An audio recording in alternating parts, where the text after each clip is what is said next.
Hey everyone, Mr. Koenig here, dressed up in my Army uniform for Camouflage Day.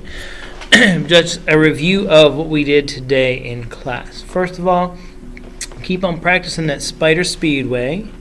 I gave the handout earlier. You can play it on either the 6th string, creeping up,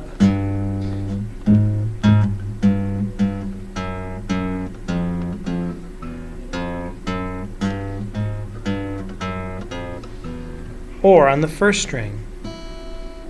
Both those strings are tuned to the note E. Keep your thumb behind the neck and your fingers arched as much as you can. We don't want to be down here. I don't want to see the top of the palm, or the palm of your hand over the top of the instrument. I want to make kind of a holding a goblet. I'll play that again. Pressing right behind the frets, trying not to look where your fingers are. If you memorize the melody, playing it in front of a mirror is really pretty helpful. Then you can see what your fingers are doing without looking down, because the minute you look down like this, we get all sorts of posture things that are not so good. The second song we worked on was Skin and Bones. We worked on our E minor chord, and then a little melody. Oops. Right, so it was, there was an old woman, all skin and bones. She lived down by the old graveyard. She went for a walk through the old graveyard. And so on and so forth.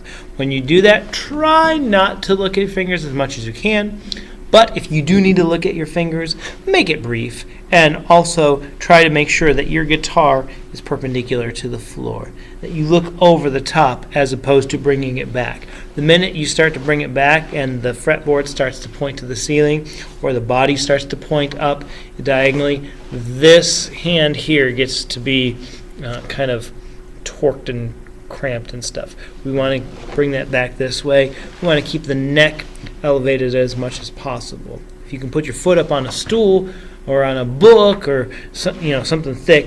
I know kids don't know what phone books are anymore, but if you have a box, something you can put your foot up on, get that raised up, then this becomes a little bit easier and you'll have a wrist that is more naturally curved.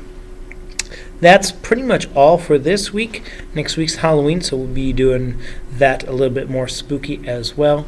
And so for today's end of the video trivia question, whatnot, the trivia is, what was Mr. Koenig's favorite costume when he was a kid? My favorite costume that I ever had when I was a kid, back in about 2nd grade, 3rd grade, somewhere around there, I was a skunk. If you're able to tell me that next time, it might be worth having lunch with me at some point. Anyways, have a good week. We'll catch you later.